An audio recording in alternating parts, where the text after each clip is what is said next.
Hey, YouTube Nation. Rowan's got a little secret for you. If you ring the bell and hit subscribe, you can hear us almost live.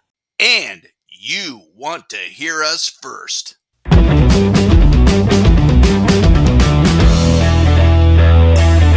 Good morning, good evening, good afternoon. Thank you for tuning in to the Risky Business Podcast. We are what you have made us, and we appreciate all of your support. I am your host, Russell Rockport. This is Rowan. We are kicking it right now. Keep this thing going. Keep us on the air. Keep us living the dream. How are you doing, Rowan? I am doing pretty well, thank you. How are you? I have not been better in a long, long time. How exciting is this podcast? Is this insane? We are just Totally. killing it in a lot of different areas. Our number one platform, obviously, is Spotify, where we've really focused on making sure that got built up. But we're starting to get some crazy results on YouTube on some of our videos. We're starting to get some crazy result. We've got a lot of people who are excited about the show and writing in these intense, crazy stories that, man, I thought I knew the world. Apparently, I don't. Some of this stuff out there is insane, and we got another one today, don't we? We do have one. This this one's not so bad. It's long though. That's what she said. Okay, let's start. This one says, "Hi. You can call me Fiona." Hi, Fiona. I want to write her already. I was at my best friend's house and was going to spend the night over there. How old is this person? I have always had a super serious crush on her older brother. He knew I had a crush on him and he enjoyed teasing me all the time.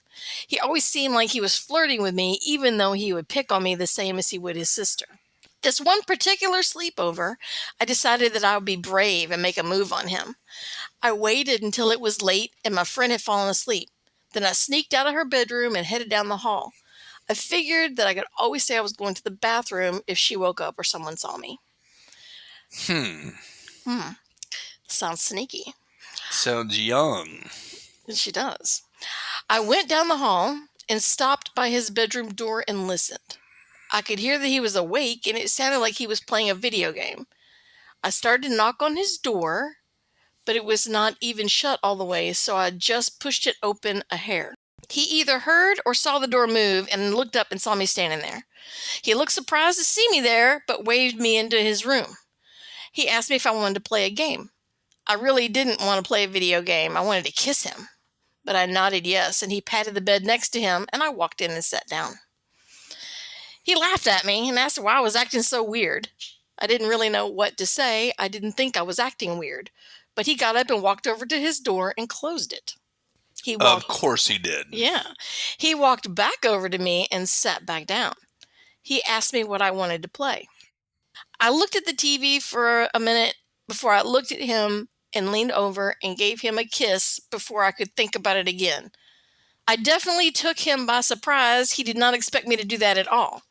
After I sat back up, I could feel how red my face was. I was so embarrassed that I had done that. I would never be able to show my face around him again. I stood up and started to walk to the door. I was muttering something about being sorry when he grabbed my hand. He told me to wait, to sit back down. I was still so embarrassed. I can't even explain how much, but I sat back down, though I couldn't look at him. He had not let go of my hand, but he took his other hand and lifted my head up to look at him. Then he leaned forward and kissed me again. This time he put his tongue in my mouth. That's interesting. It's very interesting. He more or less pushed me back on his bed so I was laying down, and he got on top of me, still kissing me. I was kissing him back, and my heart was beating out of my chest.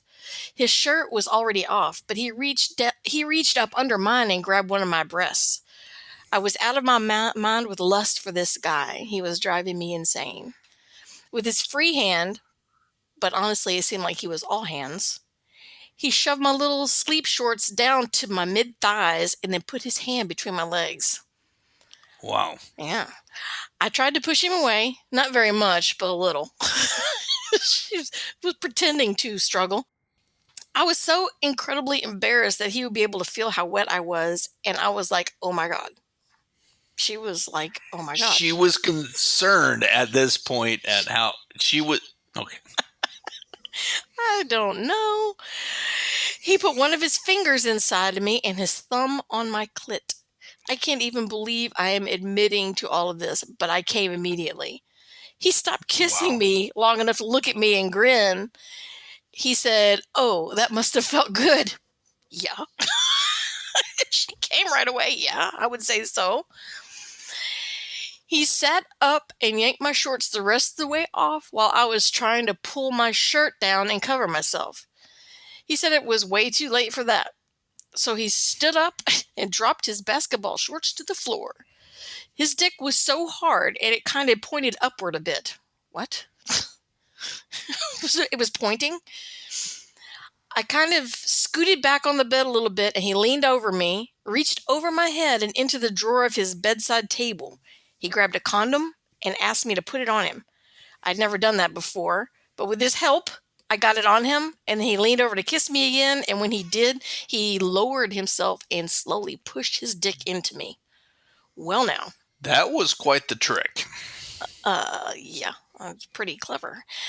He whispered something into my ear about how fucking tight a fit I was. And though I was a virgin when we did this, it never hurt like I was always told it would. I let him fuck me and loved feeling his weight on me. When he came, he grabbed me really hard and held on to me, being really still. All right. After a minute or so, he pulled off the condom, tossed it into his trash can. He said that was better than the game he had been playing. Well, because he won, Yeah, scored. right? I left out of there and snuck back into my friend's room and back into bed.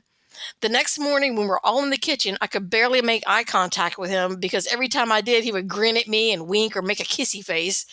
I managed Wow. to get home that day without anyone suspecting anything, and though we never did anything again, it was one of those things you never forget. She signed it. No, you don't. She signed it, Fiona.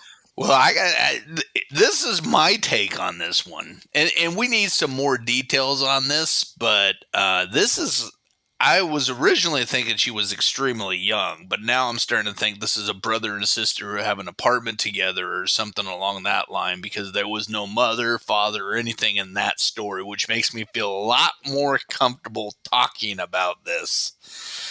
Even if she was young, it's even though we never did anything again, it was one of those things you never forget. It sounds like it's been a minute. Yeah, it's been a while back. Mm-hmm. Interesting. Yeah. Interesting. Well, hey, you know what? There's nothing better than having your roommate's best friend walking by your bedroom at night. Not that I'd know this from experience by any stretch of the imagination. No, not And you. sneaking their way into your bedroom trying to act all innocent like that's not what they were trying to do. I'm just assuming. I think she was a complete innocent. She was all she wanted to do was give him a kiss. Mm-hmm. She didn't In the middle of the night. She didn't expect Coming that. up with a game plan that if I happen to get caught, I'm just sneaking into the bathroom. Yes, yes. Completely innocent. All of you women like to try to be completely innocent. We are innocent. We are the epitome of innocence. If you're innocent, then I am Colonel Mustard. Hello, Colonel Mustard. You're welcome, anal. Oh my goodness, yeah. Yeah. There is an inside joke there, and somebody who has recently started listening to the Risky Business podcast again now gets the joke. Anyways, great story. No snappy one-liners from The Rock today. He must be a little bit shocked by what he has been listening to lately. Oh, that's too bad. Yes. I really don't have a. I mean, that is just one of those fantastic stories. I mean, I'll tell a quick story. I had this roommate who used to drive me nuts, redhead, absolutely drive me nuts, That's and we not never. me. No, it's not you.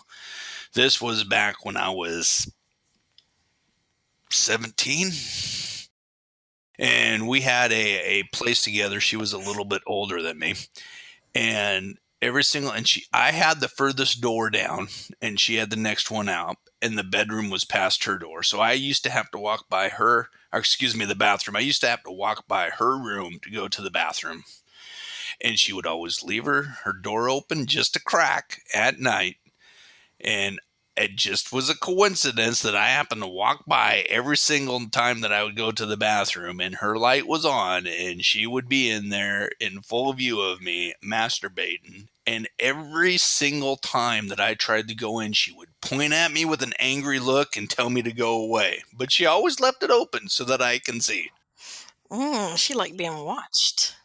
Yes, but she didn't want me to. Once I made it clear that I was watching, then she would shove me away and get out of here and leave me alone type thing. Well, you're not supposed to let on that you're watching. I wanted to go into the room and help. I will be straight up. I did not want her to be alone in the world at that particular point in time. I felt bad that she was all by herself, that she was lonely, and I felt that I could lend a hand. At 17, you probably didn't know your hand from your ass. I can tell you that it got me so dang excited, I almost passed out from the blood flow leaving my head to my head. Typical, so typical. And it totally reminded me of that when you were telling me that story. That is exactly, I went right back to that spot, those days. It's funny, I haven't spoken to her or had any contact with her. She actually moved far, far away, and haven't heard anything from her since. Her name wasn't Fiona by any chance, was it? Yes, yes. I just remembered that was exactly what her name was. And I am not going to mention her actual real name because at this particular point in time, I don't want any more contact with her. I've been happy the last few years of my life without her in it.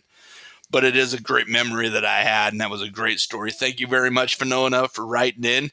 How do you say it? Fiona. That was a fantastic story. Thank you very much, Fiona, for writing in and sharing that story with us. It's an awesome story.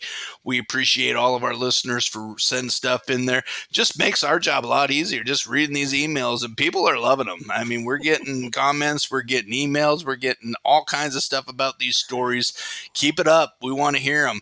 Send them in if you don't think they're good. If they're not good, we'll still read them if we think they're good, and maybe somebody is going to enjoy them. So keep filling them up. I don't know why I'm asking for more. We're constantly getting new ones all the time. So, but we love it.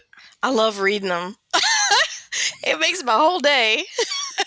And this has done a world for Rowan. If you listen to her first podcast, she never laughs like this on her first few podcasts. And now she is just loving life. So this helps her out a lot. This helps us all out a lot. Thank you. I am your host. Hook us up on Facebook.